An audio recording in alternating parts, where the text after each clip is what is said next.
Good morning, good afternoon, good evening. This is Bob Mendelsohn, and this is the Bob's Your Uncle podcast season 6, a special 8-day observance of the Feast of Tabernacles. I'm here in Sydney, and I want to share with you some of my thoughts from a couple years ago.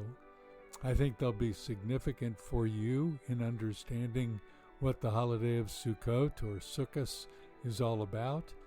And I'm going to try to share with you some of my own story as well. And I think that you'll find it useful. This is day 5. It's Monday, the 21st of October, 2024. I hope that this will be a meaningful time for you as you listen to some of the comments from the sukkah and take it on board, and maybe it'll be something in your conversation around your table. Maybe you're in a sukkah and you want to share with me. Just write to me. We'll talk about it. I'd like that. All right, without further ado, here is episode 5. It's all right. So what do you do in the sukkah? You read and you eat. And some people sleep and some people watch television. I didn't take a TV out there. The only screen I have is this one that I'm talking to you on. And no, I don't watch television on it.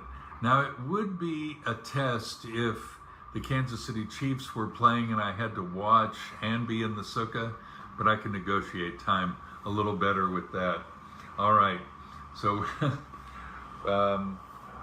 I've been getting all kinds of comments from you, and I am really grateful for those, to find out what you're hearing and what you're processing as we deal with Sukkot. Some of you are learning all kinds of facts about the Jewish holiday.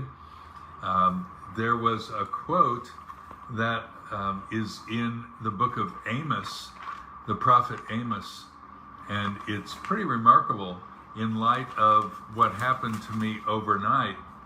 And it's in chapter 9. It's quoted both here in the Older Testament and in the Newer Testament, which I find very interesting. It's in verse 11. In that day I will raise up the fallen sukkah or booth of David and wall up its breaches. I will also raise up its ruins and rebuild it as in the days of old, that they may possess the remnant of Edom and all the nations who are called by my name, declares the Lord, who does this. So this is a citation of it's a talk about the restoration of the Jewish people, restoration of Israel after the captivity. That's the prophecy. And sure enough, that is what happened, at least for another few hundred years, and then we were exiled yet again. But this idea of raising up the fallen booth of David is actually quoted in the Brit Chadashah, which is maybe surprising to some of you. And where it was quoted is in the Council of Jerusalem. This is when the leadership gathered. So the community of faith, nicknamed the church, had been going full steam for 14 chapters, however many years that was. And the Jerusalem community was growing, and other places there in the land of Israel. And then the Apostle Paul and all his entourage were making headway in Asia Minor, or what's called Turkey today. So the community of faith is growing, Asia Minor, and a lot of not just Jewish people, but non-Jewish people are coming to faith as well. Now the folks back in Jerusalem say, "Oi, what are we going to do with all these goyim for Jesus?" So they had a council, like we had in Yavne in 90 CE, like councils happen throughout history. So it's government, it's religion, it's politics, it's all of that. And they came together and said, what are we going to do? Do they have to be circumcised? Do Gentiles have to be circumcised? Do they have to keep Torah? And on and on. And so here it is, James's judgment in verse number 13 in the book of Acts, chapter 15, says this: after they had stopped speaking, I can just imagine there was actually a moment, a lull. Okay, and James, that's Yaakov, answered and said, "Brothers, listen to me. Shimeon has related how God first concerned himself about taking from among the Gentiles a people for his name." That's the Jews. "With this, the words of the prophets agree, just as it is written," and it quotes Amos 9. "After these things I will return, and I will rebuild the tabernacle of David's, which has fallen, and I will rebuild its ruins, and I will restore it, so that the rest of mankind may seek the Lord, and all the Gentiles who are called by my name, says the Lord, who makes these things known from long ago. Therefore," he said, "it is my judgment that we do not trouble those who are turning to God from among the Gentiles, but that we write to them that they abstain from four things, from things contaminated by idols, from fornication, from what is strangled, and from blood," meaning foods with the blood without being drained. "For Moses from ancient generations has in every city those who preach him, since he is read in the synagogues every Shabbat." So this quote from Amos about a fallen sukkah, and that the context is that my sukkah fell over. Never had that before, and I'll rebuild it. I'll put it back up. I've already set the cinder blocks. They're back up. They're solid. The wooden 2x4s are solid, and we'll look at the sukkah and we'll shake our lulav and etrog. We'll be okay.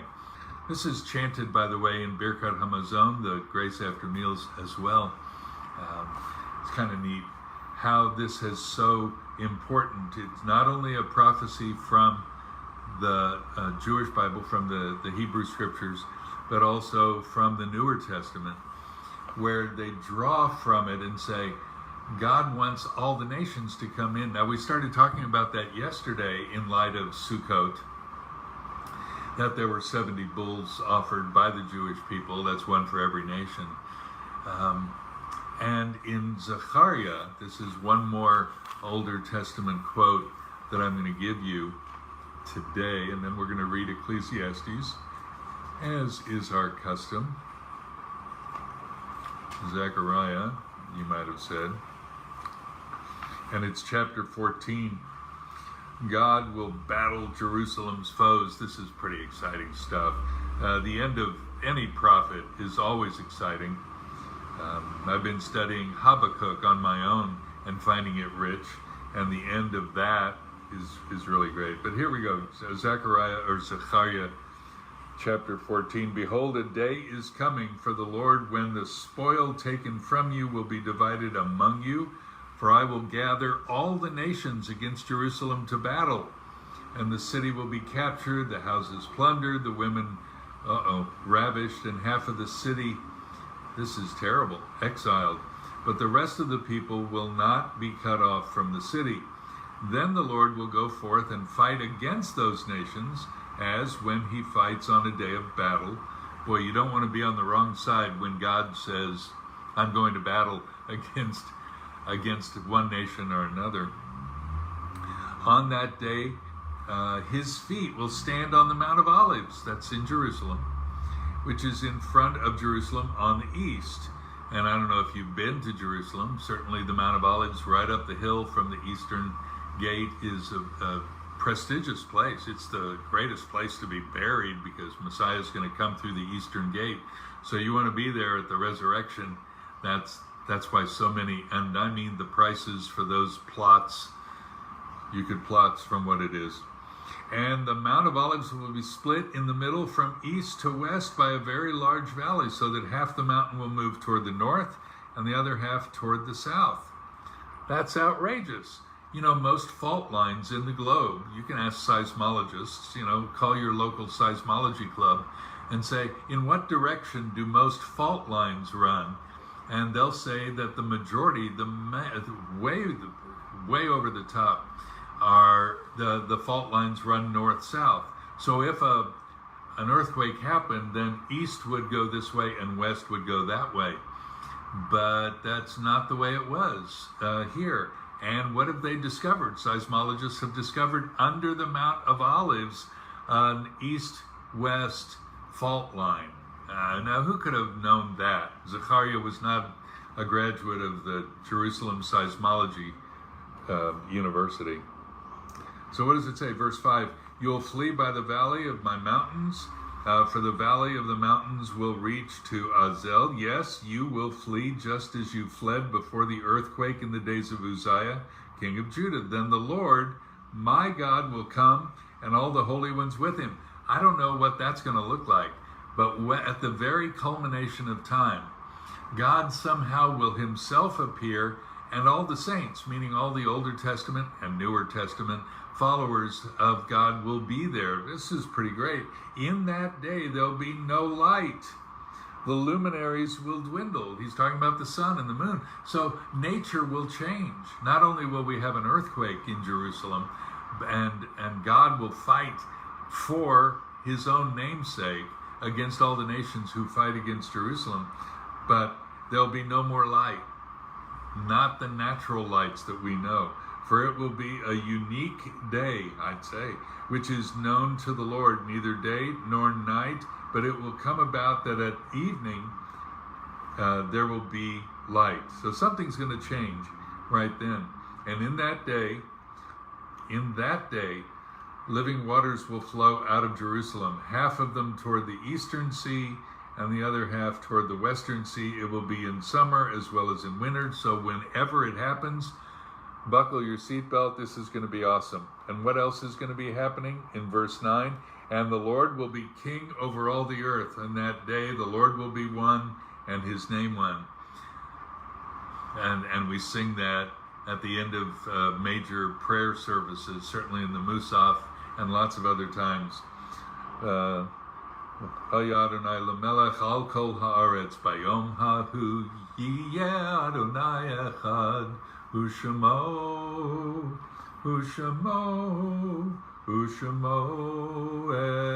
echad. Yeah, it's going to be great. So there's lots more happening. But look at verse number, I could read more, but I want to get to Ecclesiastes. But look what it says in verse 16. Then it will come about that any who are left of all the nations that went against Jerusalem will go up from year to year to worship the King, the Lord of hosts, and to celebrate the Feast of Booths. And it will be that whichever of the families of the earth does not go up to Jerusalem to worship the King, the Lord of hosts, there will be no rain on them. So there are consequences to not observing the Feast of Sukkot. By whom? By the nations of the world. So this isn't just, as we've been saying, this is not a holiday only for Jewish people. This is a holiday for anybody. It's a holiday for everybody, because God has always wanted, not religion, he's not concerned whether you build the sukkah and it doesn't fall over or it does. What he's always wanted is a relationship with you individually and then nationally. He wants people to know him, to celebrate him, to rejoice. This is called Zaman Simchatenu, the time of our rejoicing. So let me quickly read Ecclesiastes 5, and then we're going to call it a day, because we've sure covered a lot of territory just because my sukkah fell over. Guard your steps as you go to the house of God, and draw near to listen rather than to offer the sacrifice of fools, for they don't know that they're doing evil. Don't be hasty in word or impulsive in thought to bring up a matter in the presence of God, for God is in heaven and you're on the earth. Therefore let your words be few. This is about prayer and having religion and impressing anybody. For the dream comes through much effort, and the voice of a fool comes through many words. When you make a vow to God, don't be late in paying it, for he takes no delight in fools. Pay what you vow. It's better that you should not vow than that you should vow and not pay. That makes perfect sense. Yeshua taught that, didn't he? There are two sons, one who said yes and didn't do it, and one who said no and then did. Which one's better? Obviously the latter. Don't let your speech cause you to sin, and don't say in the presence of the messenger of God that it was a mistake. Why should God be angry on account of your voice and destroy the work of your hands? For in many dreams and in many words there is emptiness. Rather, fear God. If you if you see oppression of the poor and denial of justice and righteousness in the province, don't be shocked at the sight, for one official watches over another official, and there are higher officials over them. After all, a king who cultivates the field is an advantage to the land. He who loves money will not be satisfied with money. Boy, isn't that true? They asked, was it Rockefeller? Yeah, they asked Rockefeller, the original one, how much money do you need? And he said, just a little more. Yeah. He who loves abundance, he who loves money will not be satisfied with money, nor he who loves abundance with its income. This too is vanity. I mean, the King Solomon has told us time and time and time again here in this book that if you're living for anything except God, it's going to be a big waste. When good things increase, those who consume them increase. So what's the advantage to their owners except to look on? The sleep of the working man is pleasant, whether he eats little or much, but the full stomach of the rich man does not allow him to sleep. The more you have, the more you want. Solomon wrote in the Proverbs, riches makes itself wings and flies away. There is a grievous task, here we go, verse 13. There's a grievous evil which I've seen under the sun. Remember that phrase, meaning in the natural or where God isn't. Riches being hoarded by their owner to his hurt. When those riches were lost through a bad investment and he had fathered a son, then there was nothing to support him. As he had come naked from his mother's womb, so will he return as he came. There's that cycle of monotony of life, which he's pinged over and over again. So will he return as he came. He will take nothing from the fruit of his labor that he can carry in his hand. What do they say? There's no pickup. It's a caravan at the back of a hearse. This also is a grievous evil. Exactly as a man is born, thus will he die. So what's the advantage to him who toils for the wind? Throughout his life, he also eats in darkness with great vexation, sickness, and anger. Your occupation is not going to satisfy you. Your riches are not going to satisfy you. All your trivial pursuits are just that. Here's what I have seen to be good and fitting, to eat and drink and enjoy oneself in all one's labor in which he toils under the sun during the few years of his life, which God has given him, for this is his reward. If you're not going to live for God, eat, drink, and be merry. That's all you've got. Furthermore, as for every man to whom God has given riches and wealth, he has also empowered him to eat from them and to receive his reward and rejoice in his labor. This is the gift of God, for he will not often consider the years of his life, because God keeps him occupied with the gladness of his heart. That's chapter 5 of the book of Ecclesiastes. That's what we do. What do you do on Sukkot? We build this thing, we eat in the thing, we read in the thing, some sleep in there, and mostly we remember God and the vanity of life, the impermanence of life. What are you remembering today? Put your comments, please, in the video, under the video there on Facebook, and I will be happy to read those, and you can comment on each other's comments. That's a good way to go. I wish you a Shabbat Shalom. Tonight begins day 6 of Sukkot, and it's also Shabbat. You always have at least one Shabbat on Feast of Tabernacles. Tonight is ours, and it's going to be a joy. We're gathering. We're going to have a couple Jewish ladies baptized this afternoon later, and then we'll gather here at the house and celebrate what God has done in us and maybe even through us. All right, Shalom.